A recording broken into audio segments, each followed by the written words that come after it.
Good morning, everybody. I'm Philippe Dumas, the regional of EGEC, and it's a pleasure for me to launch today the first session of the Shallow Geothermal Days.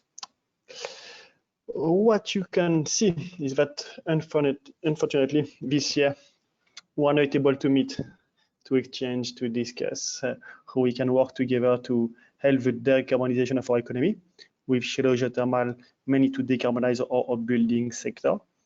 But anyway, it's a chance also to have virtual event this year because we can reach more people. So last year, for the first edition of the Shallow Geothermal Energy Days, we were about 60 to 80 people during the 2 days event.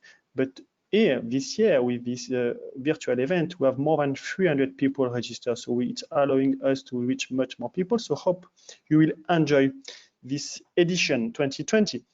We have 3 days. Today, Friday, 4th of December, it's about policy and market. Next Wednesday, on the 9th, it will be about best practices. And on 11, it will be on research and innovation. What I can present you also today is that this event is organized by several stakeholders.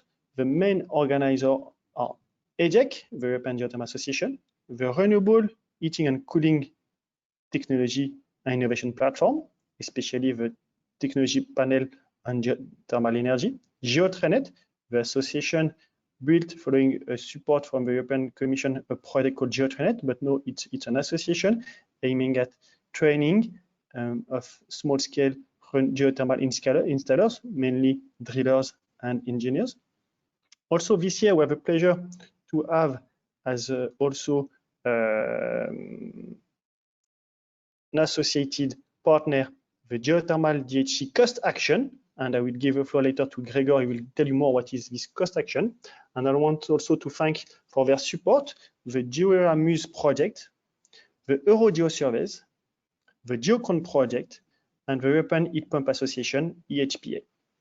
You can find more information about all the details of this Shallow Geothermal 2020 in the hyperlink mentioned here. All the slides will be available online, so feel free to also visit the website to have all the support materials later. What is the agenda of today? We have 2 hours with a busy agenda. We start with some presentation. I will start myself with presenting you, is geothermal energy already competitive? I will then give the floor to Estelle Petitclerc from the GeoCOND of Belgium, and later to Gregor Gotzel from EuroGeoSurveys, but especially from the GeoCOND of Austria. And you will see why we are inviting GeoCOND today. Interesting story they have to tell us. Later, I will give the floor to our EGEC Senior Policy Advisor, Thomas Garabetian. He will moderate a session with a fantastic panelist. We have, and thank you, from the European Commission, Piero de Bonis, from Renovate Europe, Adrian Joyce, from Visman, Julia Costal, from Geoscience, Robin Curtis, and from GeoServe Solution in Ireland, Rick Pasquale. Last but not least, of course, we are really happy to have as a closing remark, a member of the European Parliament, Mr. Martin Ozik from Renew Europe and Slovakia. Hope you will enjoy this discussion, and not to lose too much time, I will start now presenting you, is geothermal already competitive? This question is because today we know that we have a lot of ambition in Brussels, in Europe, and with a Green Deal to decarbonize our economy with new tools and to make it faster and to achieve this climate neutrality by 2020. But the question we have to raise today is that our technology, the one we discussed, shallow geothermal, is already competitive, is the one we can develop more for solving part of the solutions. We are like that in geothermal. We are never saying we are the silver bullet solution. We know that we are part of the solution, but you will see we have a large part to provide. And I don't know, maybe it's Friday, 4th of December. We are close to Santa Claus, and today I want also to tell you some stories. The stories of the geothermal market development is illustrated by this picture. This picture, maybe some of you are familiar if you are coming to Brussels, is the Wilfried Martens European Parliament building, Rue de Trèves, Rue Béliard at the corner, and you see this really nice architecture, nice design. Why I'm mentioning that? It's because if you're familiar with European policy, but also national energy policy, for many years, and I would say for nearly 2 decades, we ask public buildings to lead with examples and to also install energy efficiency, because for buildings, we need energy efficiency and renewable energy together. In this case, we speak about heating and cooling, and for us, it's shallow geothermal. Why I mentioned this building? Because it's quite interesting for the market development. Of course, it's showing examples, but you need to have the right tools. The issue I can highlight for these buildings, and some of you are familiar with, is that in Belgium, the market is still developing, and they were lacking drilling company to drill at 200-meter depths. So here for this building, they ask a Swiss company to come to Brussels to drill. It's why we need this European market, this ETIP market, to allow this exchange of services, of workers, of works, which is also cross-border. Of course, it's not an infrastructure, but it's kind of infrastructure. We need to have this market to allow also market development everywhere. So it was my first story. What we can say for the market development in terms of stocks and sales? You see that geothermal, shallow geothermal, maybe I would define it today for this graph as geothermal heat pumps mainly. Although today geothermal heat pumps, it's more and more complex to define because we have heat pumps in geothermal district heating, and district heating can be small size, but also large size. So a lot of discussion maybe for the second panel. What you can see is that Sweden is still the leader in terms of market development and number of units sold per year. You could see that cumulatively, we have around 100,000 new units installed every year. It's quite modest, we could say, because we speak about millions of new heating appliances every year, and geothermal heat pumps is only 100,000, so it's a small share for the moment. What is interesting is that indeed it can be developed and installed anywhere in Europe. So it's the first point we can take. The second also, it's today indeed cumulatively we have a stock of installation of 2 million geothermal heat pumps. If we have in mind that you have about 100 million heat appliances in the building sector, you see that we represent around 2%. So we have a large growth rate potential. What is interesting also to notice in the shallow geothermal market are the technological trends. It's why it's important to not be closed-minded, to be open to development of innovation, of technologies, and there's one non-size-fits-all approach. Average depth, you can see that traditionally it was for individual buildings, it was 100-meter depth. Now we speak about average depth of 250 meters. For the last installations, we speak about multiple buildings connection, large system. I remind you the project in Romania with 1,000 borehole heat exchanger, the largest we still have. So we can see large systems also installed. And that average depth, you can find all the details in the EGEC Market Report 2019. Is everywhere in Europe. You can notice that due to geological condition in Nordic countries, Finland, Norway, and Sweden, you have indeed deeper wells than in the rest of Europe. But it's interesting to notice that I'm not the technical specialist on that, but you will just understand that if you go deeper, it's also to allow you to find new resources to supply more heating and potentially cooling.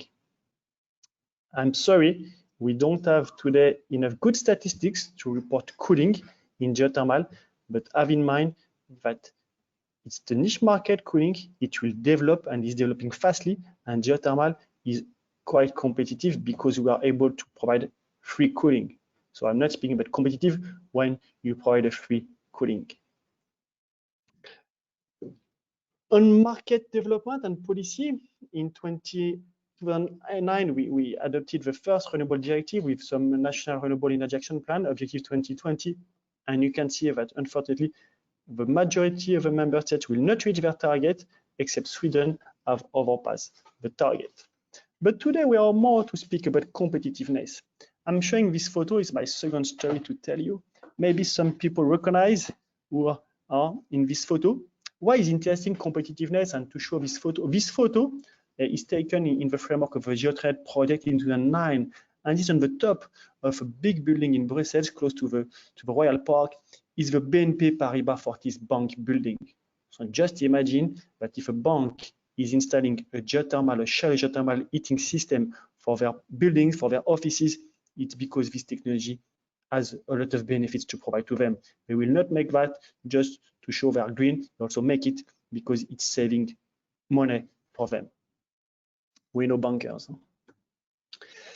Competitiveness, and here I want to show you and to share with you one of the latest interesting studies to look at in terms of levelized cost of energy, and here it's for heating large buildings in France. These data are coming from ADEME, the French Energy Agency, 2019, so quite recent, and here you could see already one interesting aspect. We speak about large buildings. So you will see in the next slide, we have to distinguish large and small buildings, because indeed it's not the same size of a system. We don't speak about the same technologies also.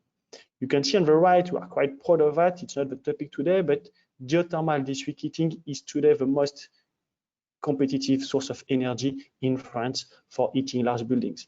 But in shallow aquifers and in geothermal heat pump large systems, we see that we are close to competitiveness. So it's the part of the graph in the middle and on the left.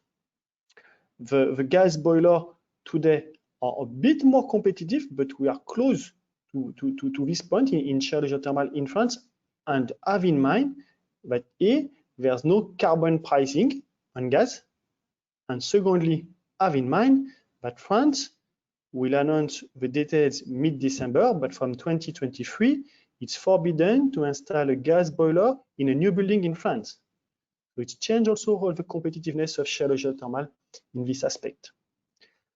For small buildings, individual buildings, you can see here the details of the competitiveness according to this French study. And here we speak about the water, and you can see here that geothermal water with the heat pumps is competitive, like other heat pump systems, like also other renewable energy systems. So we have already a competitiveness of existing technologies for heating our buildings. So when we look for other sources, maybe we have to question why not also probably first developing the existing technologies which are available. Just to continue on that, because I want to highlight also here some aspect of competitiveness. We speak a lot of investment costs. Fine, okay, you have to invest to install your system, but let's look at the operating cost, and that is also the French Energy Ministry. They have a source and database called Pégase, and you can compare the different heat operating costs for individual buildings. And you can see that geothermal heat pumps, of course, already today is providing savings on fossil fuel. Is also providing savings on electrical boilers, and electrical boilers today is twice the price, as they say, for comparing with a geothermal heat pump. So it's also here, maybe to touch a bit the point of electrification. We cannot simplify this topic. We have to be open in mind. An electrical boiler and a heat pump both will use electricity, but not with the same efficiency and not with the same cost. It's allowing me now to continue with smart sector integration and my third story. Maybe some of you also know this place is in Sweden, in Emmaboda. I have been able, and I was glad to visit this ITTT Fluct. It's a pump manufacturer in Sweden, and in their factory, they use some waste heat. They store the waste heat in shallow geothermal boreholes in order to use that for heating the system and their factory in winter. It's also interesting to see that, of course, shallow geothermal and other renewables heating and cooling can supply heating and cooling to buildings, but also to industry. Maybe today we are too much focusing on solution with electricity for decarbonising the industry. Shallow geothermal, deep geothermal, but shallow geothermal has also a role to play to decarbonize industry. In a smart sector integration, you can see that geothermal heat pumps and underground thermal energy storage. So it's also why today we speak about the shallow geothermal days. We speak about geothermal heat pumps, but also underground thermal energy storage. being in aquifer, an aquifer thermal energy storage, being in boreholes, a borehole thermal energy storage, BTS or ATS in our geothermal world terminology. And you can see that indeed we can be a source of clean and competitive energy, heating and cooling supply to buildings and to industry. There are some challenges. One challenge is the electricity demand in Europe today is stagnating for the last 6 to 7 years. As the demand is stagnating, we see that the demand for decarbonization of the power sector is problematic because we need also to have electricity supply for heat pumps, like for geothermal heat pumps. So we have this challenge of increasing the generation of electricity. It's what some people are calling electrification, but it's an increaser. In the same time, we need to decarbonize the power sector. If we want to provide clean geothermal heat pumps, the electricity for heat pumps need to be clean. And you can see till today, in many countries in Europe, it's especially the part on the right, is still dominated by coal or other fossil fuels, mainly gas. We need to look at that also when we want to develop geothermal heat pumps. I will not go too much to the details because time is running, but it's important also when we speak about future policy, about modeling, to not simplify the complexity of the heating and cooling sector. When we define the efficiency of the geothermal heat pumps, there's a lot of parameters to take into account, and it influences a lot of the modeling for the electricity system. So I'm not able today to go much more into that, but have in mind, we cannot simplify the decarbonization of the heating and cooling sector. Why I want to be fast on this slide, because I'm happy to show you this one. This one is a photo that I personally took in 2005. It's another building in Brussels. Living in Brussels, it's easier for me to take photo there. And it's the Renewable Energy House, Rue d'Arlon. Maybe you're familiar. It's where during many years renewable energy associations were located. And you can see here the drilling rig inside the building. Why I'm showing this photo is because we have a lot of challenges if we want to develop shallow geothermal properly. We have seen, and I hope I have convincing you, that some technologies already in the market are competitive. We need new innovation, of course, new development, research and development to be even more competitive, but also to have systems faster and easier to install, like to bring this rig inside the courtyard of existing building. Some of you remember it was an interesting challenge. It's why we look at some strategies. We have seen that the European Commission has launched a strategy in many countries on hydrogen, on offshore. But in heating and cooling, it's urgent to have a planning for developing geothermal, but also other sources. But in geothermal, we need to have a proper qualification of installers, of designers. We need to have a workforce. We need to have a right industry also. We need to have rigs to drill. We need to have heat pumps manufactured, because, as I said, today we are quite modest in market development. We have 2 million, but we can achieve by 2030 more than 10 million heat pumps. So we can multiply by 5 installed capacity if we have the right skill. And for that, we need planning. We need planning infrastructure. This is done for electricity infrastructure. It's done for gas infrastructure. In geothermal, we need also some planning and some strategy to tackle many issues. And one I want to highlight is that we have to tackle also the issue of heat poverty in Europe. We know that we are in winter. We have seen with COVID-19 an economic crisis. It's calculated that around 100 million people in Europe are suffering of heat poverty. We have some existing technology which are clean, renewable, affordable. We need to have the proper strategy to help these people to also participate to the European economic growth. I thank you for your attention. It was my last slide, because now I will give the floor to Estelle, And before I remind you that in 2020, we start the geothermal decade. We hope it will be successful for the future. Thank you all for your attention. And it's my pleasure now to give the floor to Estelle. Thanks a lot. Thanks a lot, Philippe. Good morning, everyone.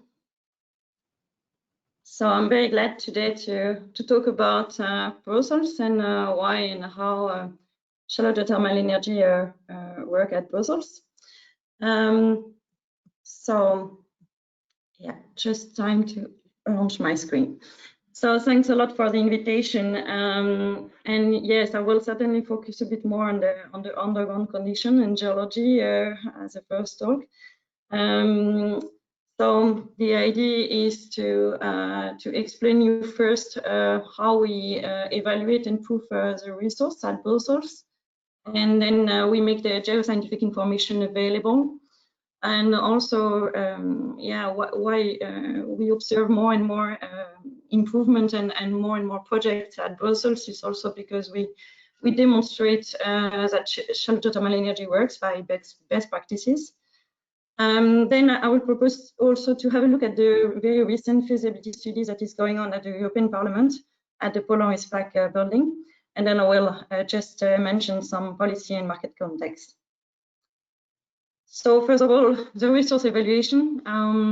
Even if shallow geothermal energy can be installed everywhere through various applications, the underground characteristics have to really be taken into account to allow a proper design. We observe in the past that most of a certain amount of projects are sometimes overestimated or underestimated. So that makes a not very good image of shallow geothermal system. So it's really important. It was the first step for us at Brussels is to really look at the resource, at the underground condition. So that's why several past and still ongoing project, research project funded mainly by Europe, by federal funds or even regional funds, demonstrate that the Brussels subsurface geothermal potential is there. So in a nutshell, I would like to talk about what is below our feet at Brussels. So there is two main domains. The first one is the Paleogene cover. When you look at the geological map of Brussels here on the right, you can see that we have these beautiful colors, but they are all belonging to the same tertiary sediments. It's mainly an alternation of sand and clay, so it's, I would say, soft rocks. And if we take, if we go a bit deeper, if we take a cross section here in this part from west to east of Brussels, then you can see that on the hills there is, these sediments, soft sediments can be very thick until the gray zone here, but on the valley they can be also very thin. So meaning that here we have only 30-40 meters of the soft sediment. And during a lot of years, shallow geothermal installations were only installed in these soft layers. So 1/3 of Brussels was less excluded from shallow geothermal energy because drilling in this gray zone was not considered as an option. So this gray zone is a second domain, is a Brabant Massif. It's a Paleozoic basement with hard rocks that you can see here on the left. Whoops, sorry. And it's mainly composed of shale, sandstone, and quartzites. So we decided to focus our attention on these rocks, these Cambrian rocks, and to determine the potential of these rocks. So if you see, if you look at the map here, representing the top of these Cambrian rocks, you can encounter them at very large depths here, from large 200 meters. But also very shallow at shallow depths here, more to the through the Seine Valley. So the problem, it's not a problem, but it's a complex and old rock unit, very fractured and faulted. It belongs to a very large massif called the London Brabant Massif, and the nature of the top, the thickness and the productivity are very uncertain there. But we observed the last years that 87% of the project there had a very important flow rate. We know that the thermal properties are very high in that kind of rocks. So yeah, a lot of research and development activities to really increase our geological knowledge was launched to assess this resource. And it was also done, what we made, we developed a strong collaboration in a win-win approach with with a lot of private projects. So I would like to also thank these companies that are here listed, and also with the drillers to be able to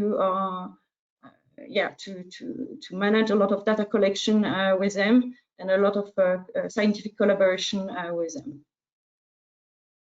So we also wonder, by exploring this unknown reservoir, if it encourages private investor interest.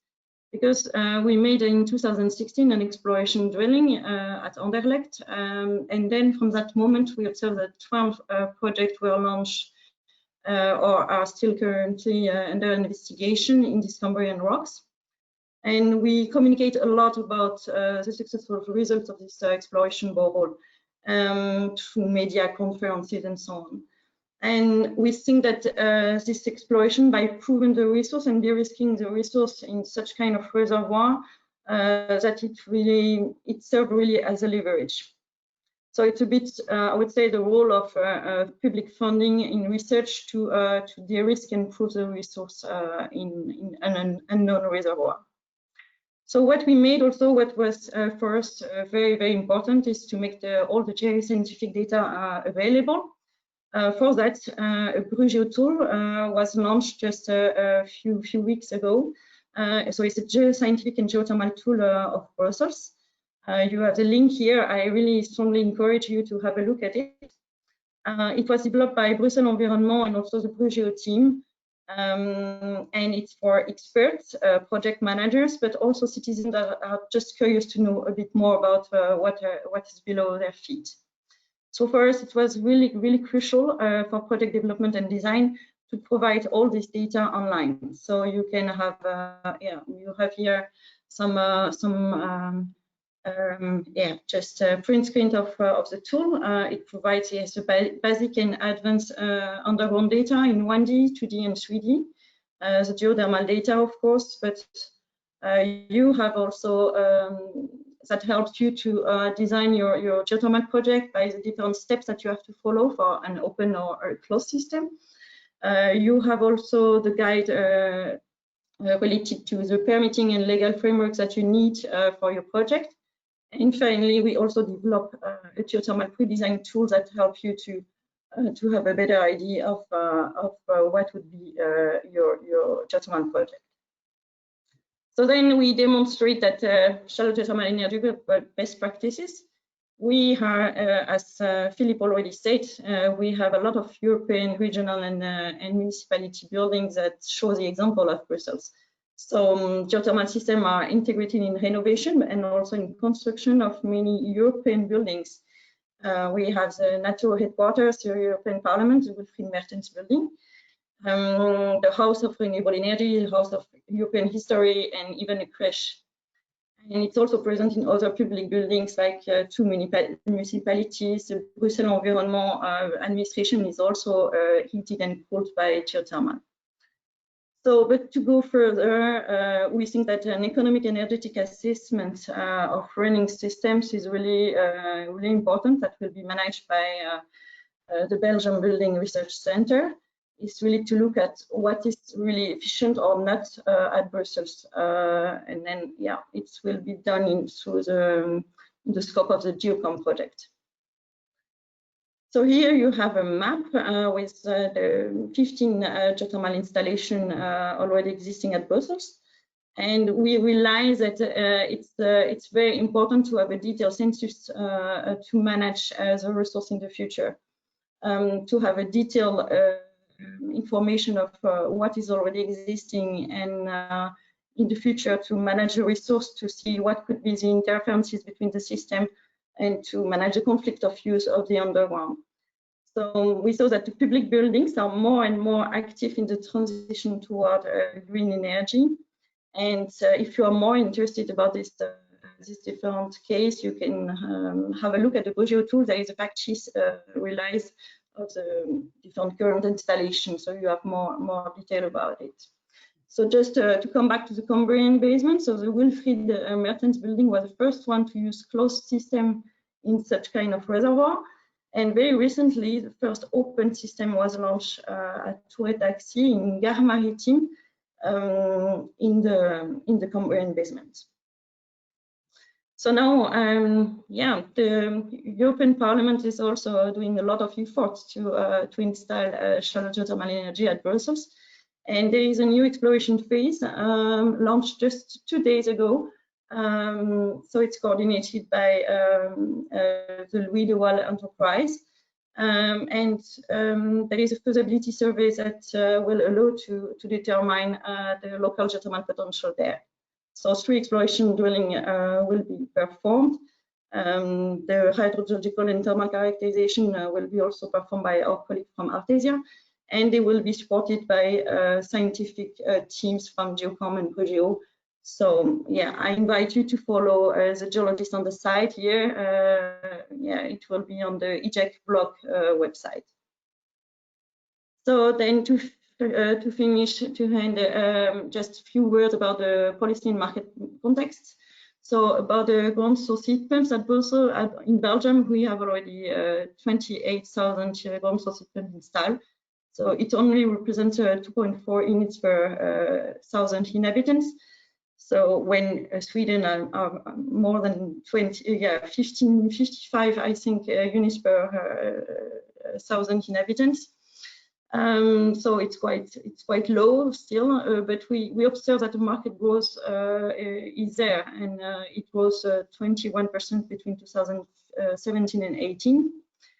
And we expect a large growth in the coming years. So about the legal framework, Brussels Environment just revised the water legislation, including open systems. So that's a really good step also to regulate the use of such kind of system. We have very slight incentive. It's only for heat pumps. All heat pumps included. But we saw that the stimulation of the building sector in the use of renewable energy systems. For example, at Brussels, the passive construction has been mandatory since 2015, and with an obliged heat demand not exceeding 15 kilowatt-hour per square meter. And we saw that the last years that really ground source heat pumps appears logically to be an important contributor to achieve this goals. So that's why also most of the public buildings are really thinking about such kind of installation systems.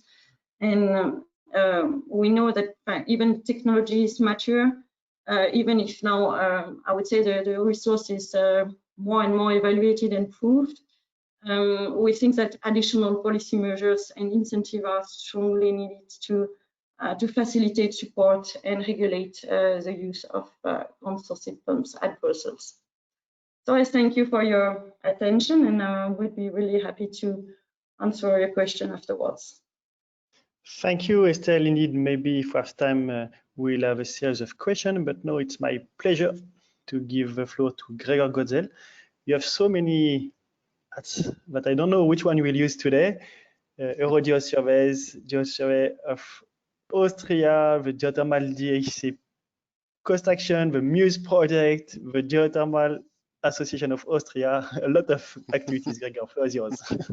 Thank you very much, Philippe. Yeah, today I would like to speak on behalf of my Geological Survey organization, and also on behalf of EuroGeoSurveys and behalf of the MUSE project, because the topic of my talk will be about management geothermal energy in urban environments, and which roles geological survey organizations could provide. So this thing perfectly picks up the talk of Estelle, and I would like to also pick up some of your arguments, Philippe, you gave in your presentation. So I would like to start my presentation about talking why it's important to look about novel management concepts of geothermal, shallow geothermal energy in urban environments.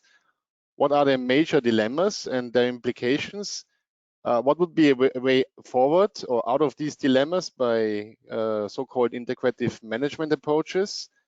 And which is the role of geological survey organization in such a process?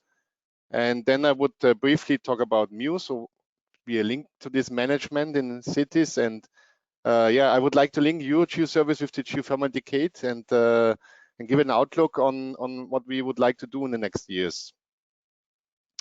So why talking about managing shallow geothermal in urban areas? First of all, it's clear that Europe already has a very high share of urbanization compared to the rest of the world, and it will raise. It will raise from currently 75% to approximately 85% in 2050. So cities will grow. And when cities grow, you have to think about, let's say, a sustainable and green transformation. That means not just get rid of greenhouse gases, which is in line with EU policies.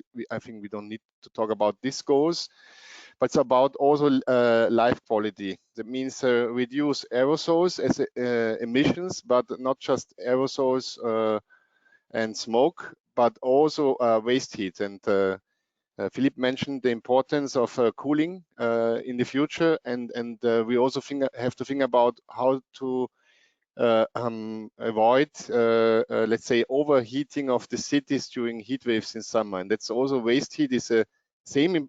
I think it's the same level of importance like aerosols when it comes to emissions. So all this development, all these activities, they produce stress to the subsurface. On one hand, of course, most of you are well aware the urban heat island effects on the streets. This is also pushing to the subsurface. As you see on the left-hand side, this is an example for Vienna, my hometown. When you see that the annual surface temperature increased for 3 degrees Celsius in the past 40 years, and this prolongs to the subsurface. On the other hand, the stress addressed to the subsurface is also about spatial planning, how to use the subsurface in the most meaningful, most efficient way. So we want to use it for tunnels, for traffic lines. We want to use it, of course, for shallow geothermal. And we have to think about all this infrastructure that they might not interfere with each other. So as Philippe mentioned before, the shallow geothermal is a developing and a quite dynamic market. And you see this on this sketch here. I took the same numbers from the EGEC market report, and I tried to make a little bit different analysis. So you see on the x-axis, you see the diffusion. So number of installed units per 1,000 households. And on the y-axis, the growth rate. And you can see if you put a rough average to this cross plot, you see that there is a clear timeline. So it's from emerging markets where you can see Spain in the moment with a very low diffusion to very major markets like Sweden. And you have to think about that 12% of all households, this is on the household level, already use ground source heat pumps in Sweden, which is a really high number.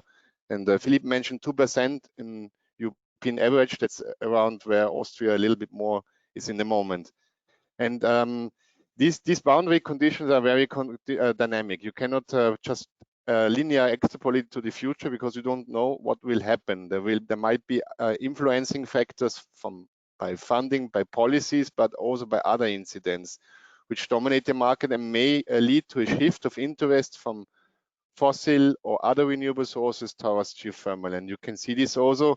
This goes in two directions. So we have countries which are really boosting, like Estonia, countries where it's still this trend was reduced and they are more lacking to a low diffusion rate.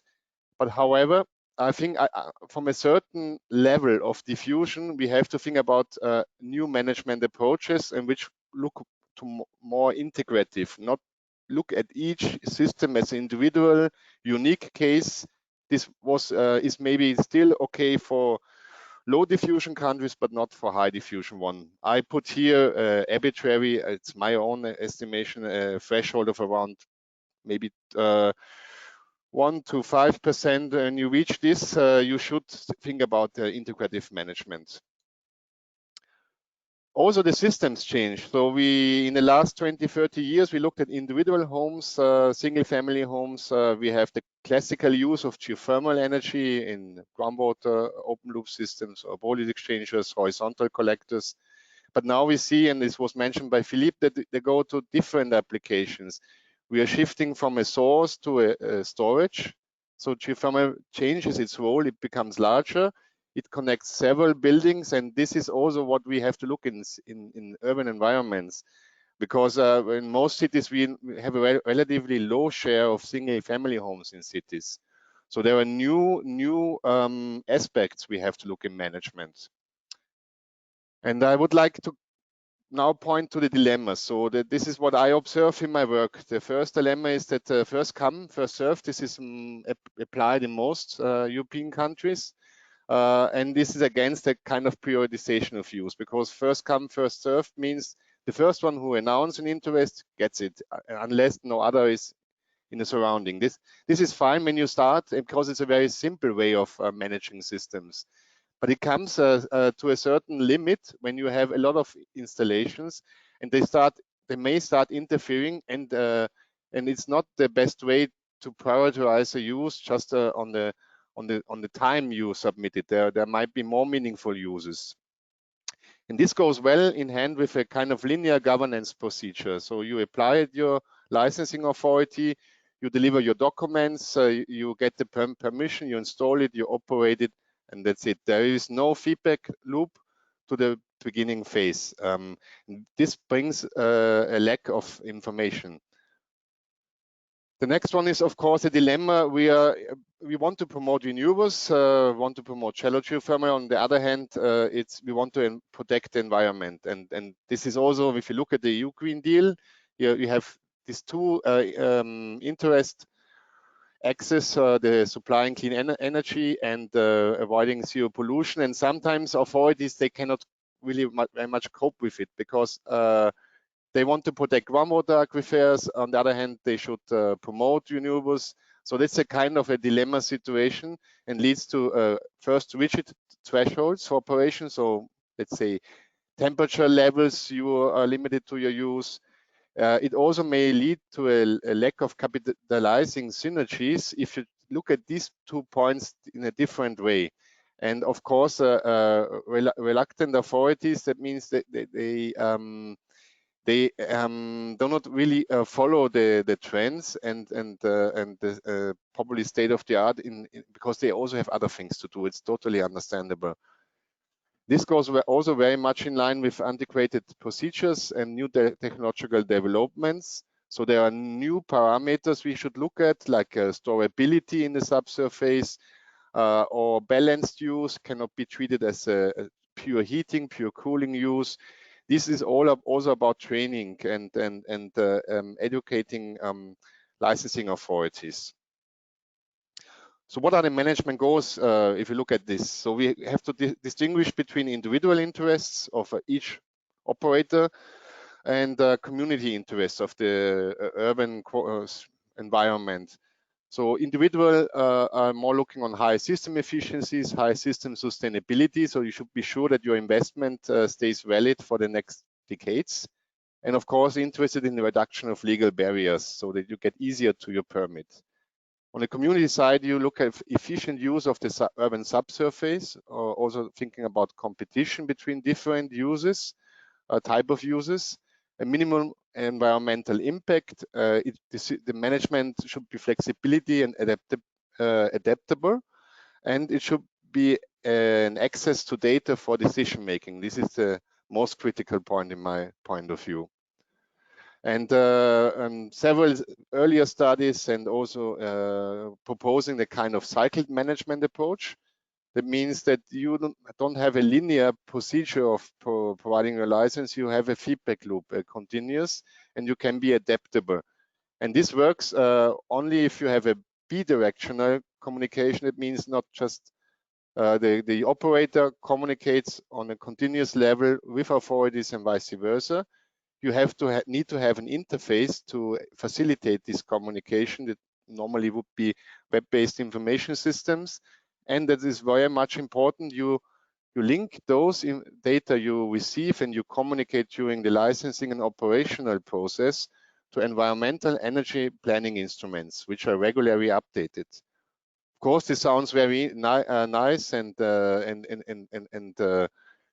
let's say supportive, but there are of course some tricky things linked to it. The first, who takes care about data management? How can this be financed?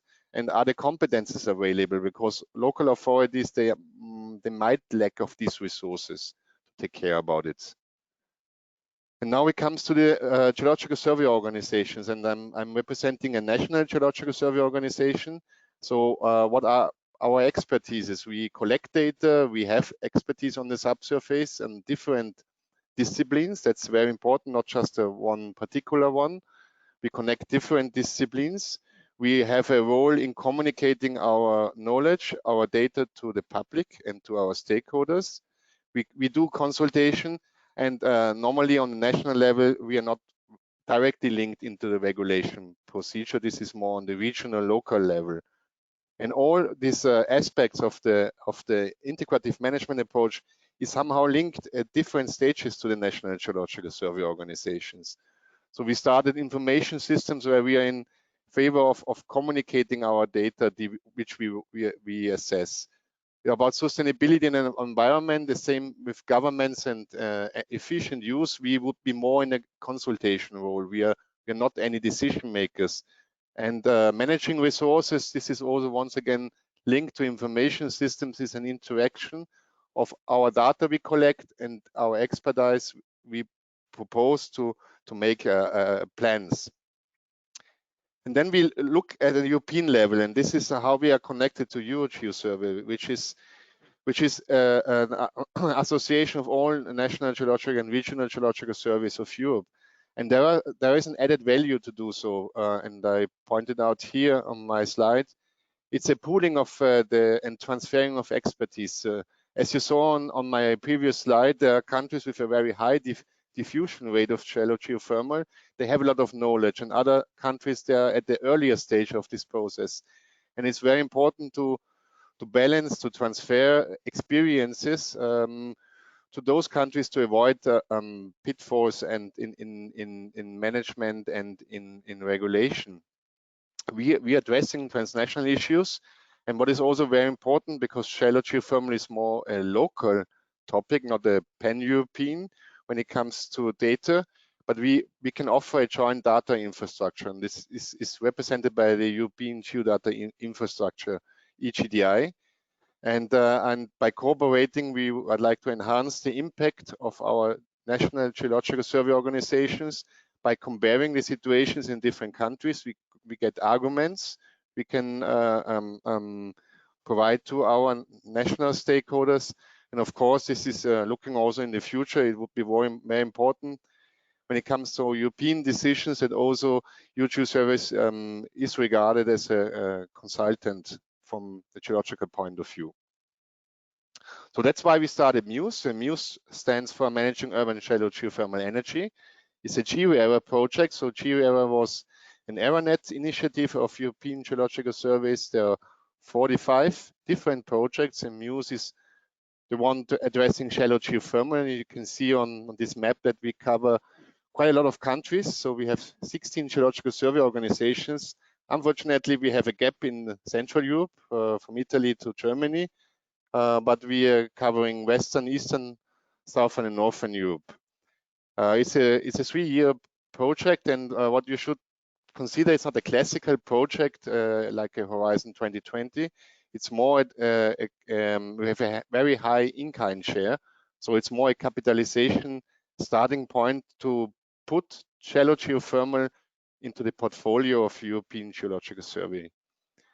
And once again, I show you this picture of this management cycle with the different stages. So this is from the Geoplasmaceae project. It's very similar to what I showed before.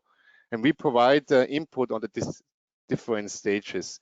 We are collecting different methods, how to map resources, limitation of use. We compile them and pull them to a kind of a catalog. We are working on a prototype of collecting this data on 2D web information systems at EGEC. we are looking at and analyzing governance strategies, governance and strategies for energy supply in the 15 participating countries in MUSE. We derive sustainable management approaches. What we will not do, because this is outside of our scope, is that we look at technical standards on installation and operation. This is not what we address in MUSE. And the main questions of MUSE will end 2021 in October, so almost 1 year. What will be afterwards? So we will have a kind of a prototype for this HEDI web information system, which can be used by any other geological survey on it's made for a local local data consideration, the local data displayment. We also linked it to a knowledge repository. What I have to mention, everything is in line with European standards. This is a very tricky thing. We have to be INSPIRE conformity. We have to apply very high standards of Geological Surveys to present our data. So this is a very modern way how to describe and present data. But we would like to go further, and we are looking forward to the Horizon Europe. Call next year. There will be one topic concerning the coordinated support action to transfer EuroGeoSurveys into a geological service for you by a stronger tide. And we would like to integrate shallow geothermal also in this next step by expanding our catalogs, our management concepts. And what is also, I think, very important is that we want to establish EGEDI to be a kind of a knowledge container repository for those maps, for those web data sets which have been produced by previous European projects, but which now stopped, which now came to the life end, and we want to take care about this data as well and use the EGEDI infrastructure to make it accessible even after the end of the lifetime. And this CSA, Coordinated Support Action, will end in 2026, and we will see where shallow geothermal will be at this stage. So I hope that the geothermal decade will really come, and that we can strengthen our role as geological survey to support the sustainable development of the subsurface and the sustainable development of shallow geothermal energy use. So thanks a lot for listening to my talk, and please have a look on the MUSE website, so you find more details about what we are doing in detail. Thanks a lot. Thank you, Gregor, for this really interesting and detailed presentation. I hope now you have a good background, technical background, because now we will give the floor to Thomas for moderating the session policy and market. Before, I want to say that indeed, several have asked you, the presentation indeed will be available online. If you have a question, maybe to not disturb too much the discussion, it's better you raise your question in the section plan. With this GoToWebinar tool, you can also have a chat. With that, I'm now giving the floor to Thomas for moderating the session. Yes, thank you, Philippe. So thank you, Estelle and Gregor, for these very nice presentations to open the webinar today. Now we are going to have a panel discussion on the expected and potential role of shallow geothermal energy in the European Green Deal. So we are going to look broadly how the upcoming European framework for the energy transition can contribute to bring geothermal, shallow geothermal, to its market potential, and also conversely, how the market potential of shallow geothermal can actually allow to attain the objective of energy transition and decarbonization of the EU. So we're going to have a panel discussion that is first going to be a 5-minute presentation by each of the panelists to present a bit where they come from, what key topic they are working on in regard to the topic of the session, and then we are going to have a discussion. So you're invited to put some some questions and either to submit them in the question box of the GoToMeeting tool, and then we'll come back to them in the second part. So first, I'm going to invite Piero De Bonis from the DG Research of the European Commission to take the floor and give a short presentation. Do you want me to give you the screen, Piero? No, thanks, it's fine. Thank you for inviting me. I saw that Gregor already mentioned this now quite signature diagram about the European Green Deal, where of course we have this action on energy, but then also media direction. I think Gregor really correctly pointed to the fact that the European Green Deal is proposing an approach where all different strands of say general system where we live in have to be interconnected, and that's why I was correctly pointing to the fact that when we talk about energy, also we have to take into consideration, for example, environmental aspects. I think this is really the novelty that the European Green Deal is bringing. Maybe so far, I'm speaking strictly now about decarbonizing the energy system. Maybe so far in the last few years we have been mainly focusing on improving the technology, I would say at all cost,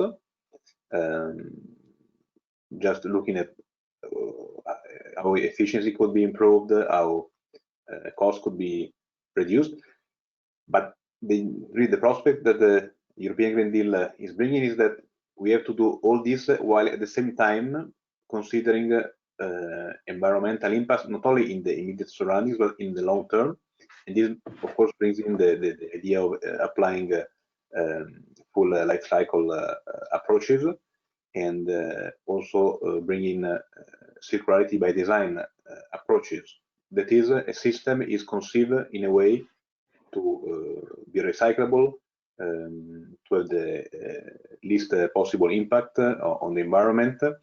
A system is conceived really in the long run to have the least possible effect and only to serve the purpose. In our case, of course, we're talking about renewable energy generating systems. I would say this is really the big new prospect of the European Green Deal. Philippe was mentioning strategies before. Of course, we should not forget that in 2016 we had our strategy on heating and cooling. I would say since that moment, anyway, the focus on renewable heating and cooling, let's call it renewable heating and cooling, low carbon, climate neutral heating and cooling, even if climate neutral is an expression that came afterwards. Since 2016, I would say the focus on heating and cooling has been more and more evident. Of course, we know that there are also currents of thought that like better electrification. So I think that all thermal systems relying on thermal energy have to be clear in their messages that showing the benefits of their technologies vis-a-vis pure electrification. I think this is something which is a fact. I mean, electrification is more and more in the mind of many people, and so that's why thermal system have to have that in mind. And I was also going to say that in Horizon Europe, we are working to establish this co-program European partnership, which is called People-Centric Sustainable Built Environment. The partnership will focus on energy efficiency in buildings, but not only. This will just be the continuation of the previous partnership, contractual partnership, energy efficient buildings. The new partnership will not focus only on that. The new partnership will also give clear accent on the integration of renewables in buildings, because really this is what we are talking about: integration of the the production of the renewable energy supply where it should be used, so in the buildings. But the focus of the partnership will also be, as I was saying, in a way also linked to the prospect of the European Green Deal, the focus of the partnership will also be on aspects such as the comfort of the buildings, the safety of the building, healthy conditions in the building.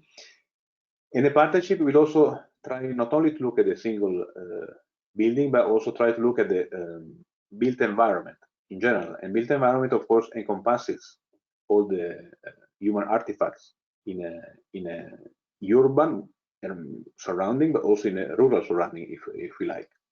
So all these aspects will be brought together in the work of the partnership, people-centric sustainable built environment, in short, built for people. And with this approach, we really believe that buildings will contribute to the energy system integration that is described in the strategy, which was published before the summer, and where really all pieces of let's now focus on the energy system, all pieces of the energy system really contribute as suppliers of energy, or as users of energies, or as a possible way of storing energy. They also contribute to the revamp, to the evolving nature of the energy system. So this is what I would like to say at the start. Okay, thank you, Piero. Now I will invite Adrian to give a short 5-minute presentation as well. You can go ahead. Do you want the screen, Adrian, to present? No, Thomas, thank you. I don't need the screen. Okay, great. Okay. So good morning, everybody. It's a real pleasure to be with you and to express our point of view from the Renovate Europe campaign on this very important topic. So for those who don't know the Renovate Europe campaign, it's a political communications campaign that has been in existence since 2011. We have 45 partners drawn from industry, city networks, trade unions, the construction value chain, and among them 17 national partners that are working together to ask for an 80% reduction in the energy demand of the building stock by 2050. And we've been very pleased over the years that the improvements in EU policy have gone in that direction, and that now there's a requirement on all member states to put into place long-term renovation strategies that will transform the building stock to being highly energy efficient and decarbonised. That's included in the Buildings Directive.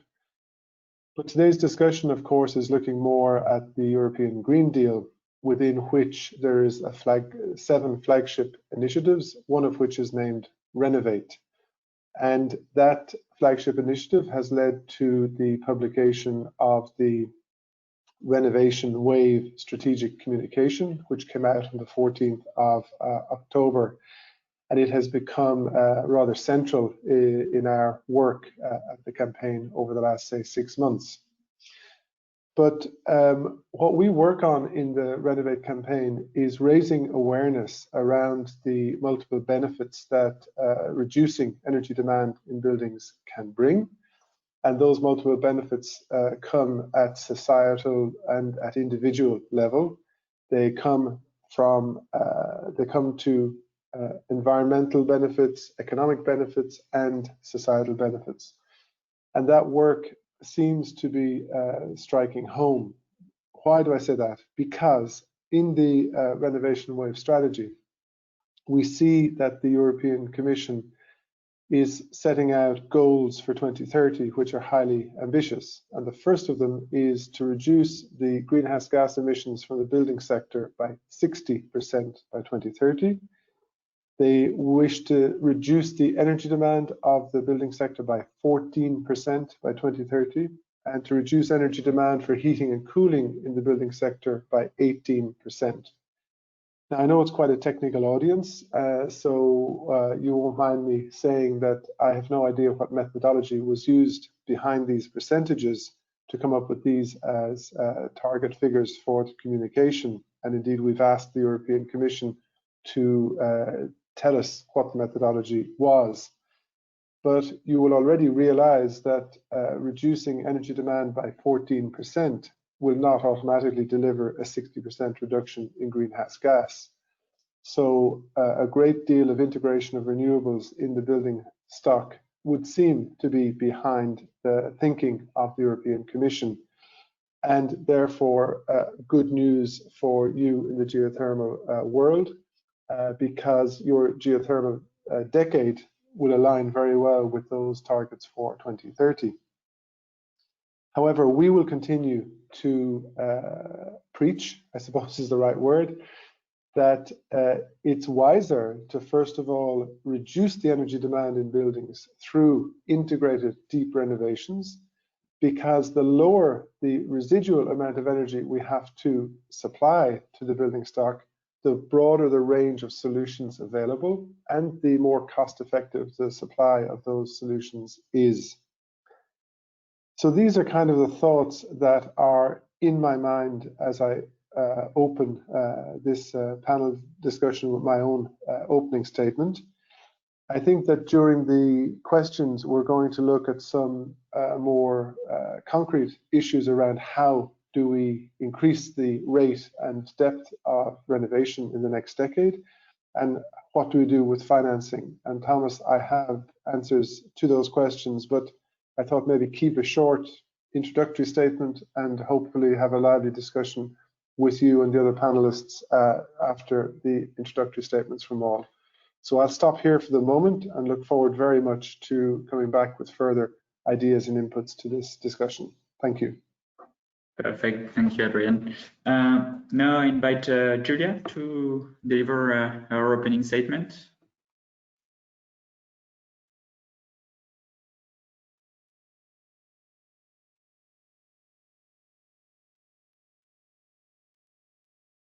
Hello, can you hear me? Yeah. Yes, okay. We can hear you. Perfect. Okay. Thanks, Thomas. It's a pleasure to be part of this panel discussion today. So first, I would like to say a few words about Viessmann. Viessmann is a family business manufacturing systems for heating, for industrial energy, and for cooling. Our headquarters are located in Germany, which is also one of our largest markets. Viessmann provides technologies across the whole spectrum, operating with electricity and with fuels, which today are still fossil fuels. Because we strongly believe that achieving net zero by 2050 is a must, we believe that we also must replace those fossil fuels with renewable ones. And this has also to be feasible for everyone. This is why we offer a wide range of technologies, because we believe that everyone should benefit from the opportunities the energy transition brings with it. So one prerequisite for a successful building transition is accelerating the renovation of buildings. Adrian already mentioned the importance of it, considering also that about 75% of Europe's buildings are energy inefficient. We need massive investments in the building renovation. But the good news also is that money invested into the building sector will bring multiple benefits for us all. It creates jobs at local level, particularly. It helps the economy recover from the corona crisis, and it accelerates our climate action. Another prerequisite I would like to mention is the thinking outside of the box, because we want to co-create an energy transition where no one is left behind. We need affordable solutions for every wallet. So the combination of energy and building transition and digitalization presents our biggest opportunity. And heat pumps play an important role. With intelligent demand-side management, they can enable real-time energy efficiency, flexible electricity use, and optimized consumption. This generates energy savings, hence reduces energy bills, accelerates the uptake of renewables, and it reduces emissions. So we see the technologies are already there, they're ready. What we need now is a reliable policy framework. As we're talking about heat pumps today, I would like to illustrate this by the example of the regulatory framework for refrigerants. So some refrigerants, namely HFCs, hydrofluorocarbons, have a strong effect on global warming. The EU F-gas regulations aims at replacing them with more environmentally friendly, for example, HFOs or natural refrigerants. In order to reduce the environmental impact of our products, we channel also massive investments into developing alternative solutions without foregoing safety and energy efficiency. So the challenge we're now facing is a regulatory uncertainty. On the one side, the Commission is reviewing the F-gas regulation, and possible changes could also significantly affect the heat pump industry. On the other side, some alternative refrigerants might be subject to restrictions under the REACH is the chemical legislation. So now for us as manufacturers of heat pumps, we are in a situation of uncertainty. Will HFOs be still available in the future, or will the phase down of the F-gases be accelerated? And by how much? Will we have new equipment bans? So this is indeed a challenging situation, and it is difficult to find a clear direction for R&D. So because these decisions in research and development need a reliable policy framework, this is also crucial to accelerate the uptake for heat pumps in existing buildings and in new buildings. And now to conclude, this is an essential step we need to take for achieving our climate and energy targets. Thank you. Thank you, Julia. So we'll come back to these points. Now I will invite Robin to give you his opening statement. Robin, you can. Hello, good morning. No, I'm okay, thank you. You have to put up with my face instead. Thank you. Good morning, everybody. Thank you for inviting me onto this. I have been asked to speak on the topic of what is happening with geothermal heat in the United Kingdom, but primarily related to ground source heat pumps or geothermal heat pumps. I will just say as an aside, though, that there is a growing interest in direct use geothermal heat, primarily due to a revival of interest in the UK of district heating, which is a fairly rare animal in the UK. There's also, at long last, interest in mine water potential. You're probably aware that there's numerous flooded coal mines and metal mines in the UK. So we are seeing things beginning to happen there. But I'm going to leave that for the moment. We could talk about that in the virtual corridor at some other time. So to talk about ground source heat pumps, all heat pumps are now at long last being recognised in the UK as part of the decarbonised heat scene. Like everybody else, decarbonised heat is finally being recognised as the huge challenge that it is. The UK is a latecomer to the heat pump party. There are very low awareness levels and there's a very limited capability base. And I see the number being kicked around today of number of units per 1,000 population. We are probably well under 1.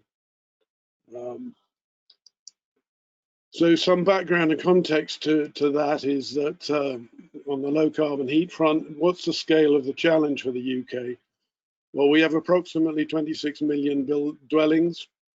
We install about 1.5 million boilers a year, fossil fuel boilers a year, and we put in a few tens of thousands of heat pumps total, of which is probably 3, well, I've got numbers here. So what we're seeing is announcements all over the place, and I've bored some of you rigid in the past with graphs showing phenomenal predictions for heat pumps in the UK, and the drillers have got very excited and so on.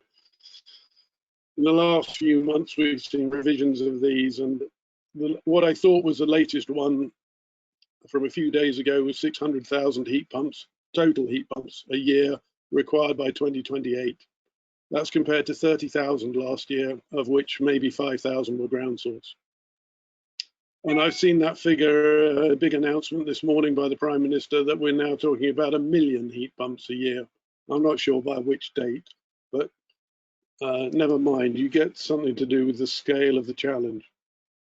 So on the domestic ground source heat pump front, this is a personal thought from me really.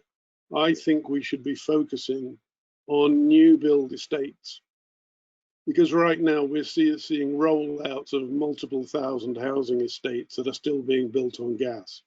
And these would be ideal candidates for large scale rollout of ground source, either on a common loop system or even an individual.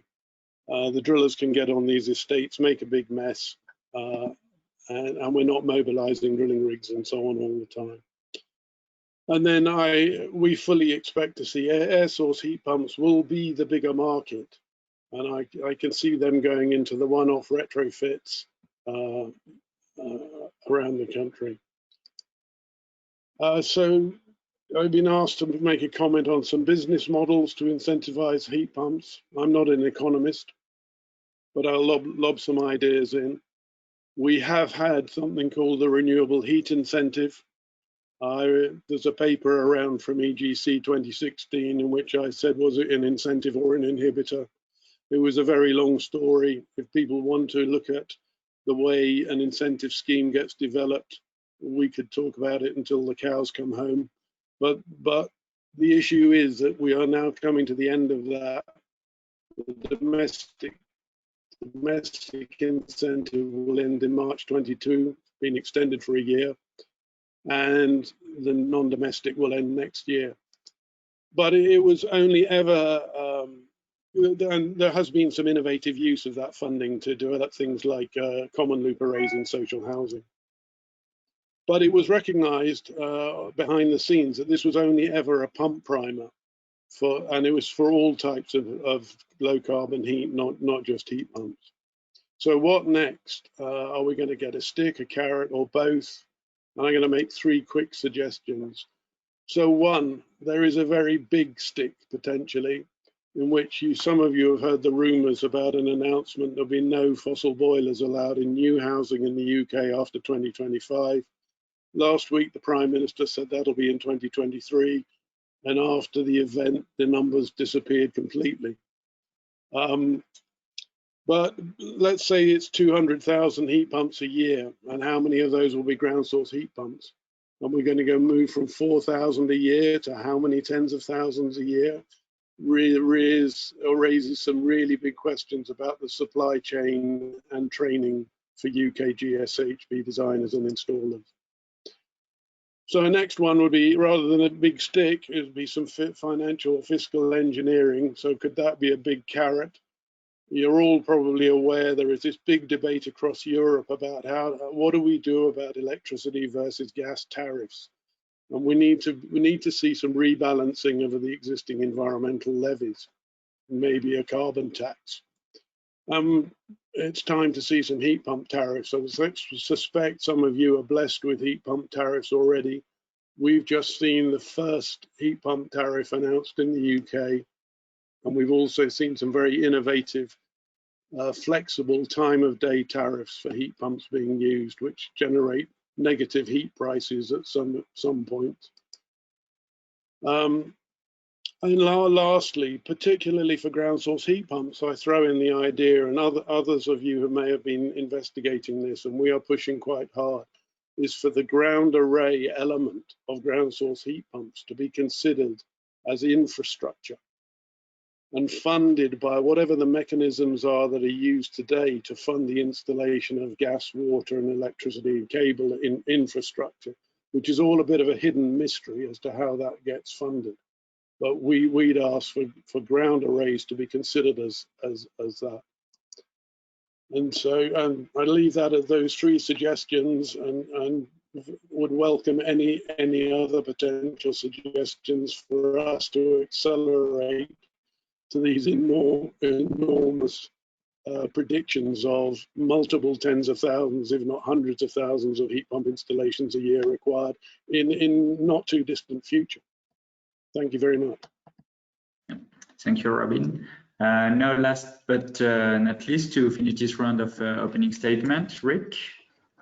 Good morning, everybody. I just have a few slides, Thomas, that wanted to show. I will.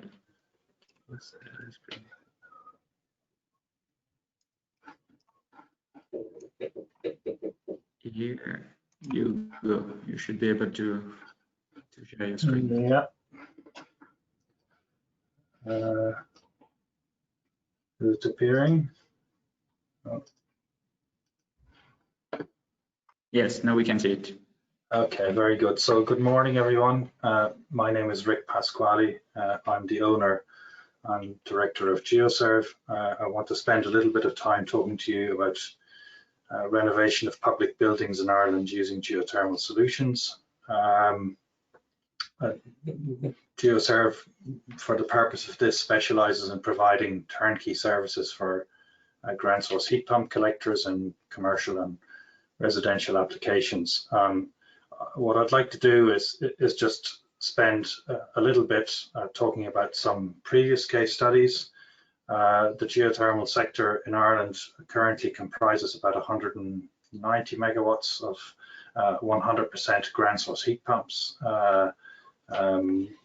installations, so there are no deep geothermal schemes. Some of these buildings, like the two examples on the screen, have been in operation for a number of years, 2011 and 2014 approximately for these two. If any of you have been to Ireland or know Ireland, these are in some cases landmark buildings. So you have on the left hand side the Cliffs of Moher Visitor Centre in the west, and on the right a gallery that has won many architectural awards located in the city centre of Cork, in the middle of the University College Cork campus.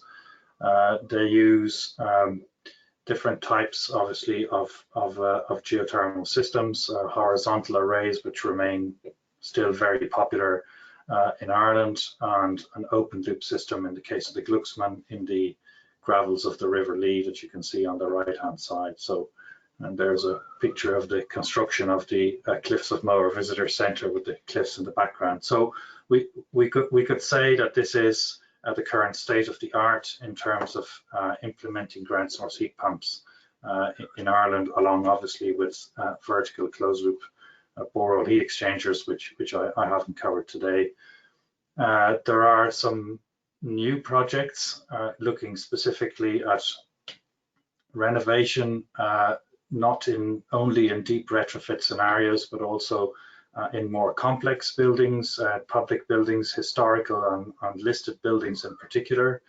And you see this project here has two case studies in Ireland. On the left-hand side, a listed building, which is a residential house that will be retrofitted with new types of heat exchangers and a new high temperature heat pump. And on the right hand side, a similar larger case study site, which is the Carnegie Library in South Dublin, and that will be the subject of a virtual case study. So this is where sort of we're looking at the current retrofit market, both on a residential scale and of larger public buildings. So where do we go beyond the current state of the art? So there are a number of key documents that have been published.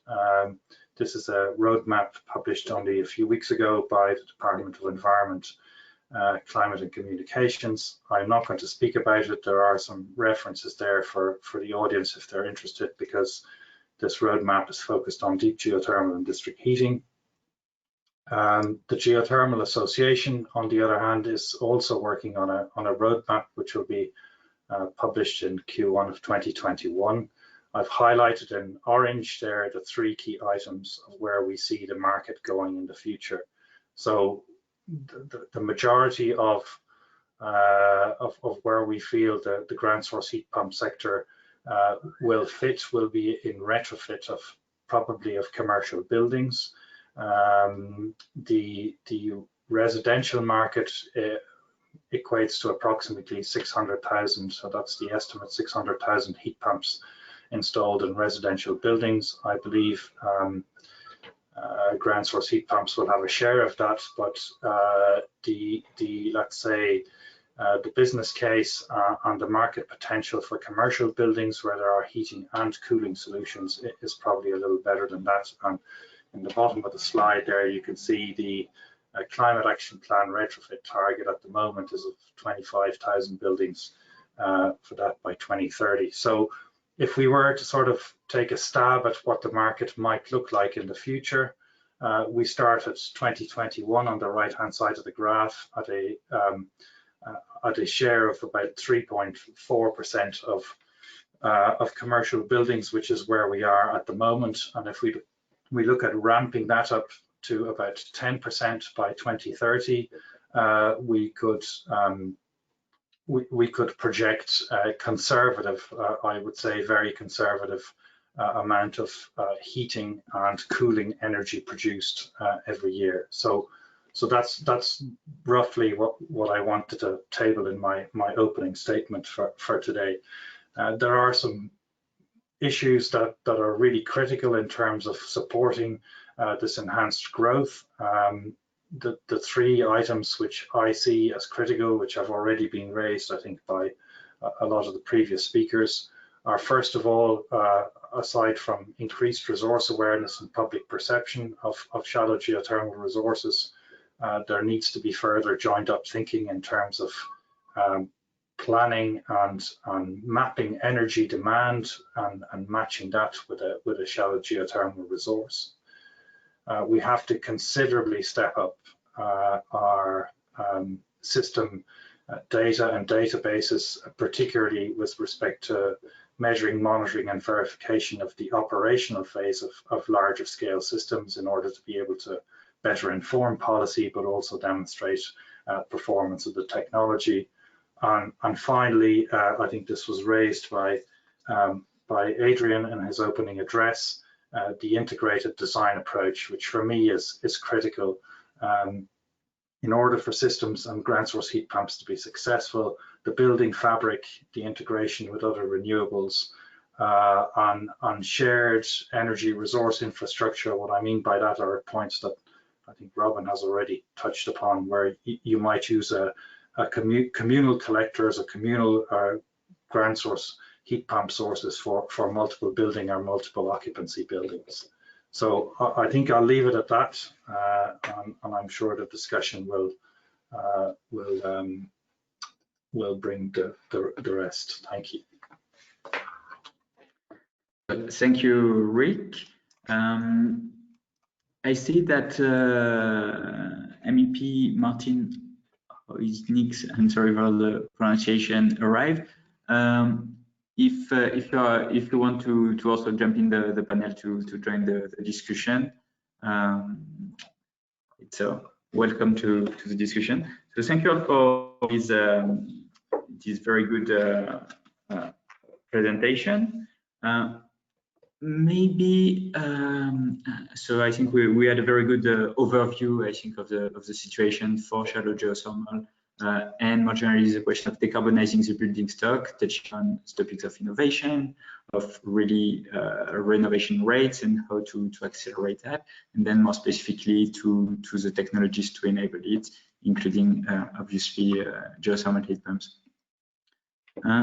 Maybe we can start with a question actually from the audience. So a question or from another panelist, from Gregor, about the question of the electrification, or the context of the discussion on the electrification of the heating market, and notably regarding how to use the electrification as efficiently as possible. So Gregor mentioned the notion of exergy, but maybe to simplify, we can refer to the question of COPs or SPF of heat pumps, or to make sure that we don't waste the value of the energy.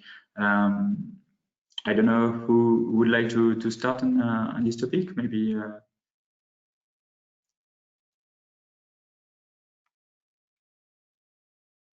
yeah, not yeah, maybe here I can put you on the spot for the question of the sector energy system integration. That was that is one of the big Commission initiative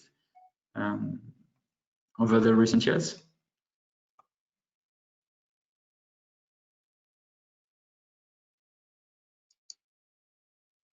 I think you're still muted. I will unmute you. No, you're still submuted.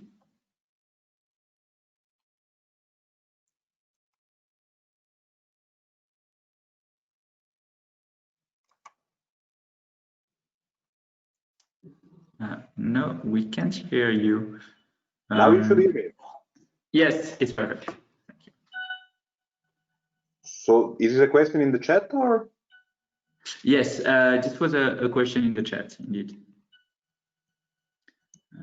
This one on electrification? Yes, so broadly the question, I'd like to learn more about the context of electrification of the heating market versus energy production and cooling sources. How does the strategy on EU level look like?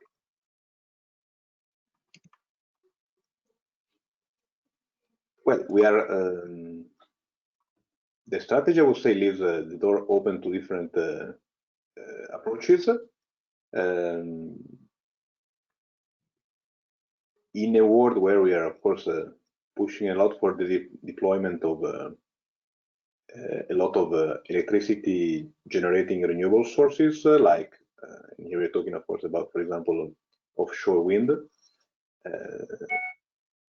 So in a system where there might be abundant electricity available, the step to think of electrifying also heating systems is a possible one. I see this not only, I see this also outside of the Commission as a way of thinking which is becoming stronger. And that's why I was saying that I think those who propose the thermal application for a renewable thermal application for addressing heating aspects in buildings should really make sure that their proposition is convincing and strong. Otherwise, I would say that different doors are open in this regard. Thank you. Maybe now I can, or if any other panelist has already a comment on this topic. But otherwise, maybe I can give you the floor, Martin, if you want to maybe react to what you heard so far, and more generally what the perspective of the European Parliament on the topic. So to shape this question of the decarbonization of the economy and enabling the market uptake of renewable technologies. I have to unmute myself, but it doesn't work. Yes, we can hear you now. Helps. Thank you for having a chance to be part of this discussion. I think when we talk about the energy transition, somehow we often forget how big share the heating and cooling sector is, and how much of it really the buildings represent and how massive challenge it is.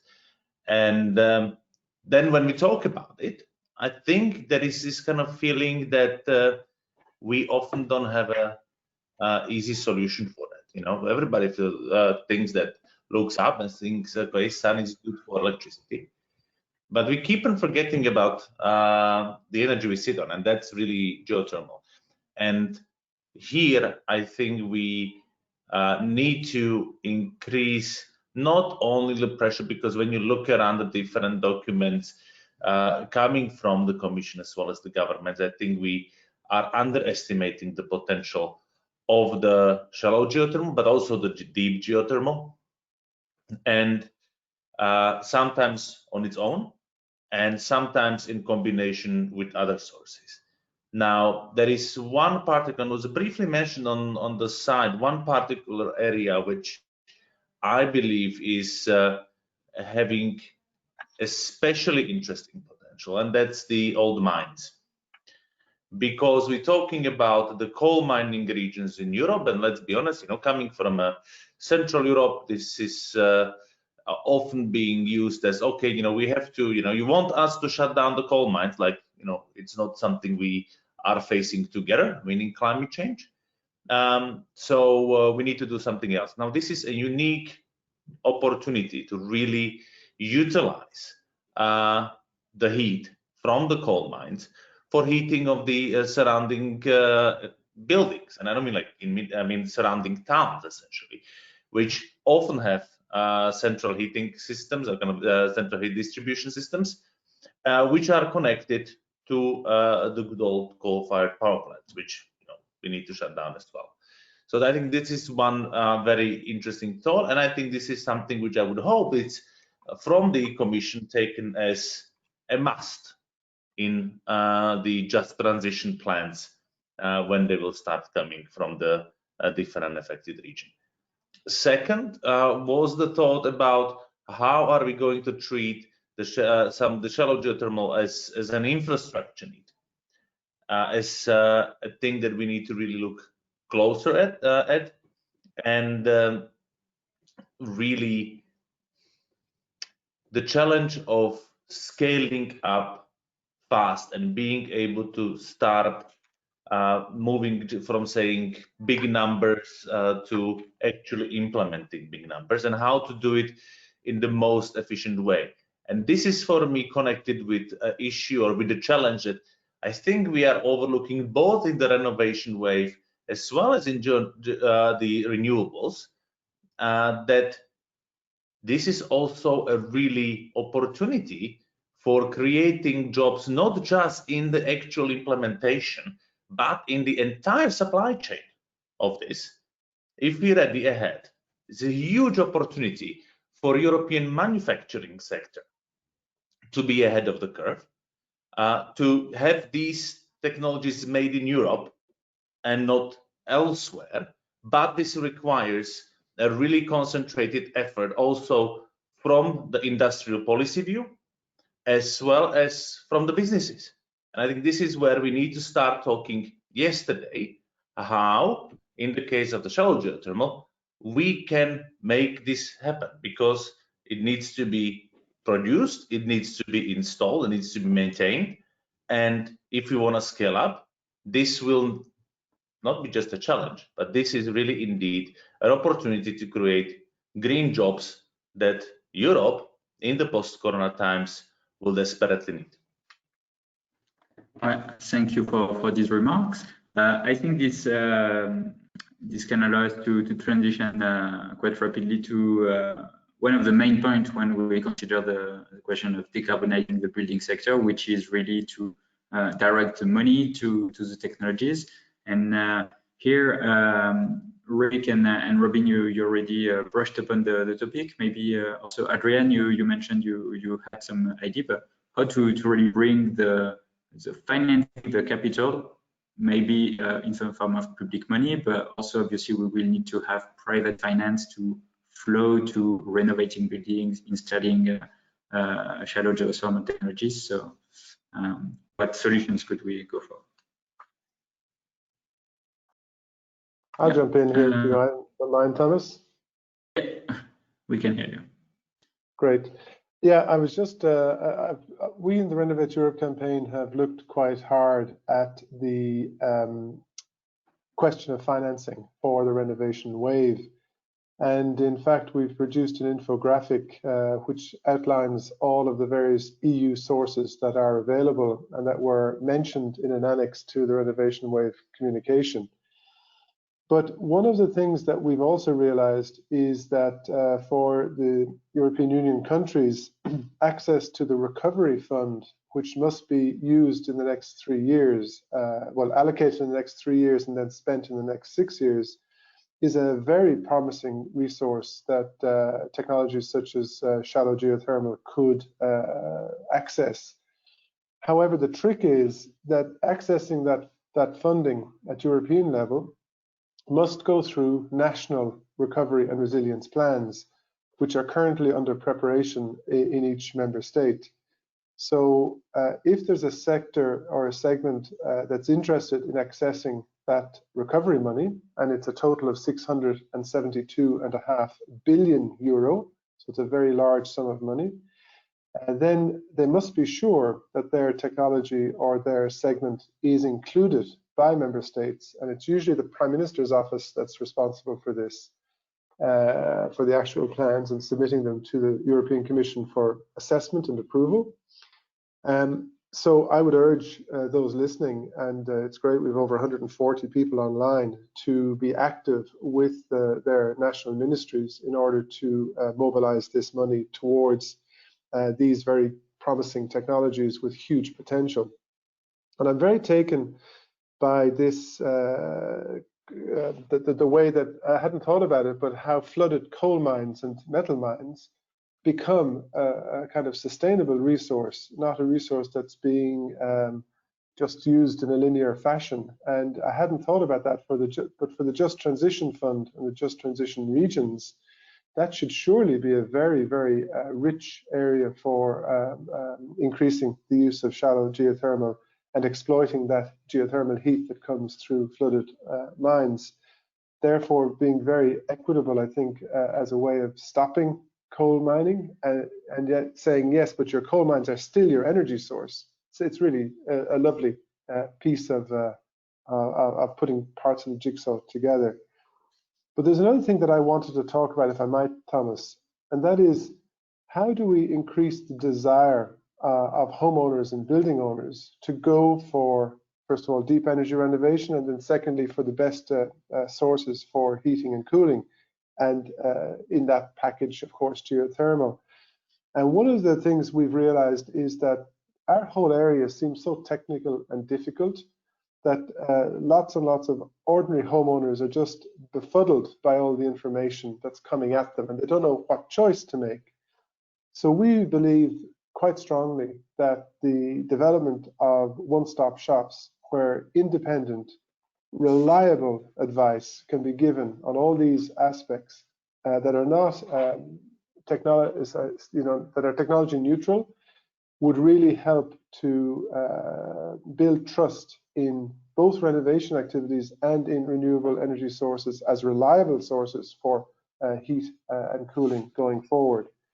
And that those one-stop shops themselves then need technical assistance or project development assistance, both of which can come from a new DG at the European level called DG Reform, who is providing consultants paid for by the European Union at 100% into one-stop shops, even into municipalities or regional authorities, to do the technical work and the project development work going forward. And I think if we can, as stakeholders, get that kind of information out into those authorities, that we could really stimulate awareness and interest, and therefore desire to really roll out in the building sector deep energy renovation, supplemented by great renewable sources for heating. So just wanted to make those couple of points, Thomas, and maybe other panelists want to comment on those as ideas for the topic. Yeah, thank you, Brian. Yes, if especially representative of the industry want to jump on that, so Julia, Robin, Rick, what? Maybe I could make a comment, Thomas, if I may. I think the point raised by Adrian is absolutely critical.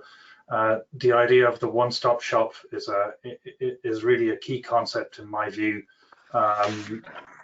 Not just for the end user, but I think also to promote better and more sustainable design in terms of renovating and implementing solutions.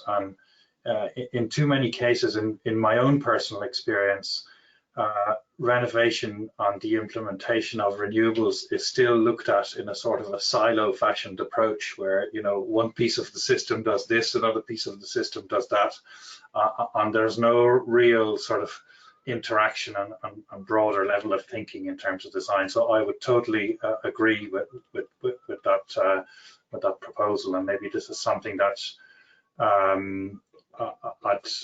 not just at local level, but I think pushed maybe from a European initiative, we should try and as industry representatives to try and promote. Yeah, Can I thank make you. a comment, Thomas? Yeah. Please go ahead. I agree with Rick. Adrian's talk about the one-stop shop for independent advice, definitely badly needed.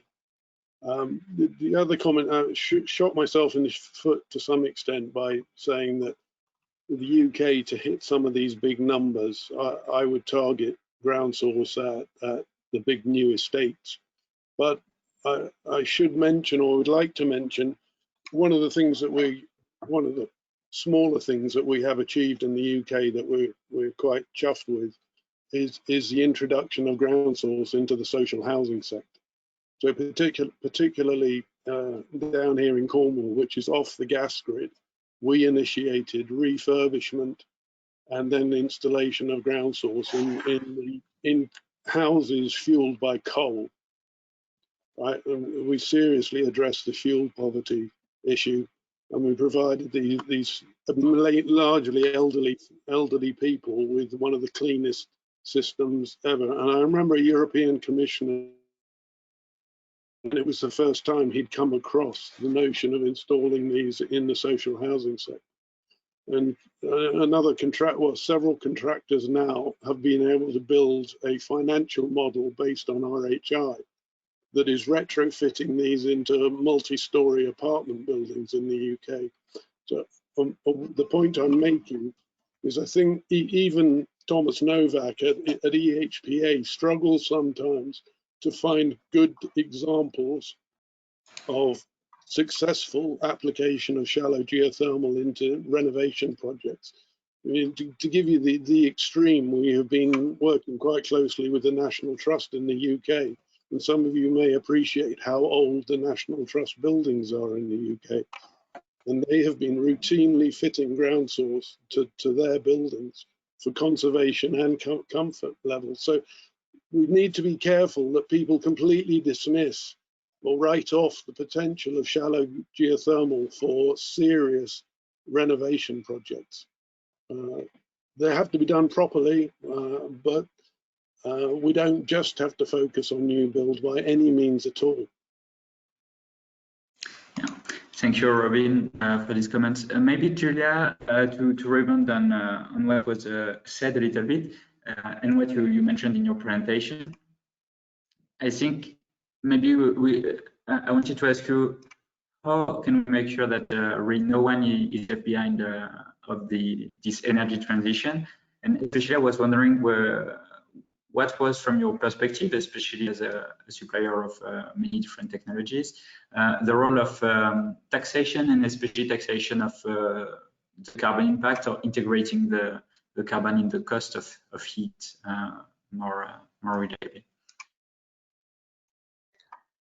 So we are convinced that the energy transition has to be people-centric. So people have to benefit from the opportunities modern technologies offer, such as pleasant, healthy room conditions, but at affordable costs. And of course, now we need also to level the playing field between fossil fuels and clean energy. So a tax levied on the carbon content of fuels is one option, and how we can internalize these costs of externalities in fossil fuel heat. The Energy Taxation Directive can certainly play a role, for example, also by promoting greenhouse gas emission reductions, by promoting also more energy efficiency and alternative fuels. So including the heating sector into the emission trading scheme would be another option, which is currently also discussed by the European Commission and might be subject of the proposal for revision of the ETS directive. Both mechanisms intend to reduce the carbon dioxide emissions by increasing the price of fossil fuels and decreasing the demand for them. But I would like to mention two aspects in this context. So first, we have to avoid the relocation of emissions. So this relocation occurs when energy-intensive sectors shift to countries that only loosely regulate the price of carbon. And in the EU, the ETS already has a system in place which targets sectors at their highest risk of relocation of their production outside of the EU. And the second aspect concerns energy poverty. So we already mentioned to ensure that nobody is left behind. But in the EU, we have still around 50 million people who have to choose between heat and eat.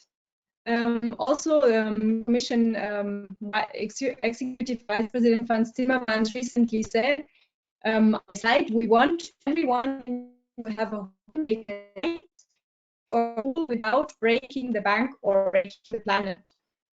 And the European movement in France also reminds us of the importance of planning carbon pricing in the context of a broader tax reform. So the underlying problem is not the increase in fuel prices linked to the carbon tax. It's a structural problem. That is, how do we offer low-income households a fair energy transition? So we believe that one option is using the substantial revenues from carbon pricing to mitigate the economic impact on low-income households, either by recycling revenues from carbon pricing into social policies, for example, energy poverty reduction programs, or by using revenues generated from this tax to fund the replacement of old and inefficient heating systems in modern renewable-based forms. So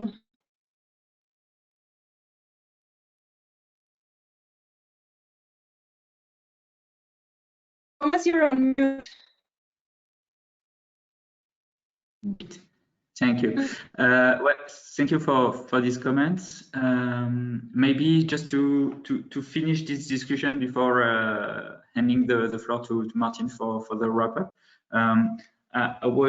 I wanted to maybe ask a little bit about cooling, and especially Piero, what was how the Commission was looking to integrate more cooling as especially renewable cooling in its policy making. So far, it's been a little bit on the background compared to heat, and we see that it's an increasingly important topic, even though we are a very Nordic or cold country panel right now.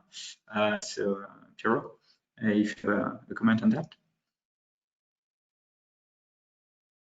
Yeah, we started to address, as I mentioned before, in the strategy of 2016, we started to address cooling aspects more closer, and but I would say that when we speak now about heating, we speak about cooling at the same time, because sometimes it's really difficult to sometimes heating implications or heating systems in a way they can also be used for cooling during a different time of the year.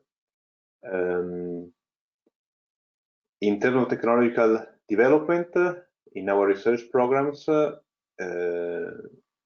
we have indeed maybe more given a focus to heating in recent years, but we are going to try to look closer into cooling in the coming framework program. As I say, I see that in research proposals we receive, most of the time applicants consider heating and cooling implication at the same time in the technologies they propose. So definitely, yes, you have a point. Cooling maybe still deserve a clearer focus, but it is definitely in our radar. Yeah. Thank you, Piero. Thank you all for this very good discussion. It was very interesting. I'm sure we would like to keep it going a bit longer, but being conscious of time, maybe now I give the floor to Martin Wojcik for closing the session. So Martin, the floor is yours. Maybe we can all, except for Martin, switch off our cameras. Thank you very much. And I have to say it was very interesting to hear the different perspectives from the panel and of the discussion. And I am now a bit, how to say, split. I see some major concerns and quite a bit of a catch-up that I think we need to do in terms of really utilizing the potential of geothermal renewables generally in the implementation, not just Green Deal, but really what I think it's the necessary green transformation of our societies. There is lots of catch-up to make, and we need to really streamline the way we do things. And just example, and I think the one-stop shop and kind of the integrated approach are maybe something obvious to address, but you would be surprised. And back in my home country, there is one line of kind of support for solar panels for heating, another line of support for insulation, another line of support for green roofs, another line of support for heat pumps. It's insane bureaucracy, and it doesn't really work well together. So this is just one example of the challenges. At the same time, I think we have really unique opportunity on our hands, and this is the fascinating thing about this issue.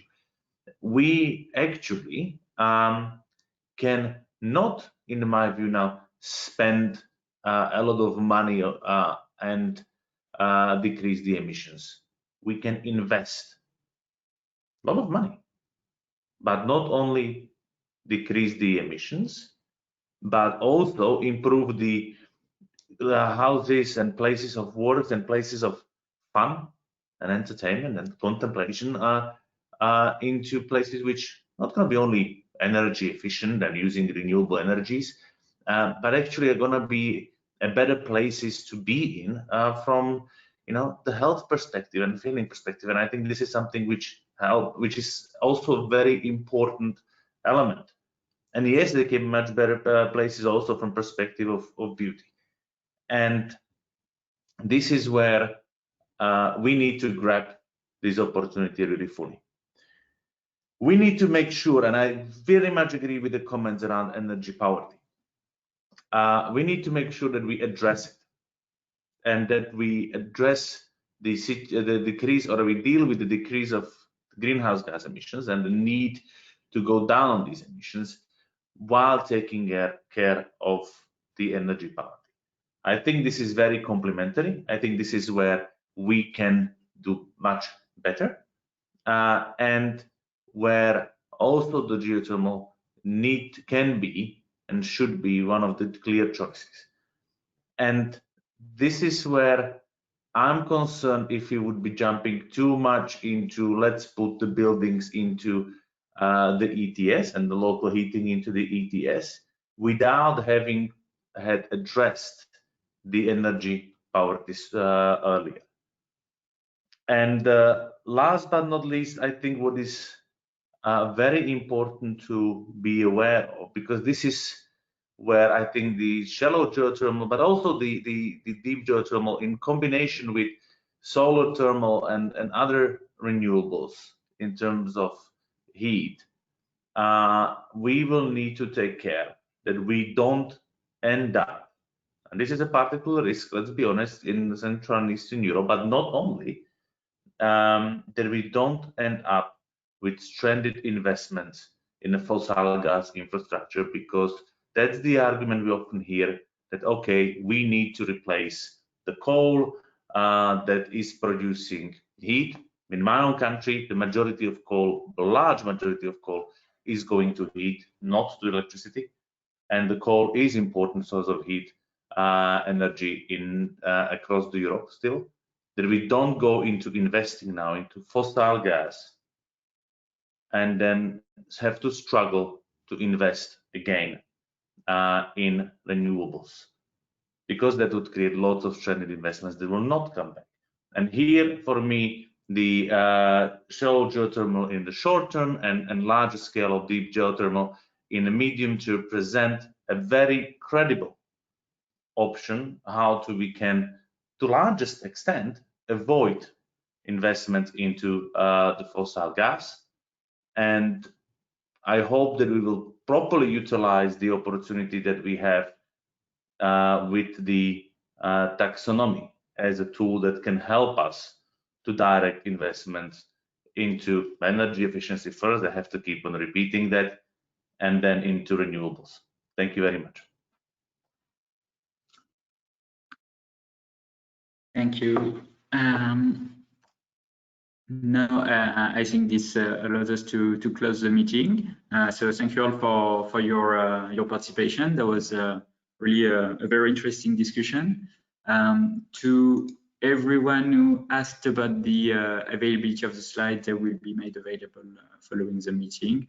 And in case there are some follow-up questions, etc., you're welcome to liaise with Valeria or myself, and we will we'll make our best to answer them. So thank you all, and I wish you a very nice day. And see you all for the next session on Wednesday, 9th of December. Have a good day. Goodbye. Thank you. Bye. Bye. Bye, and thank you.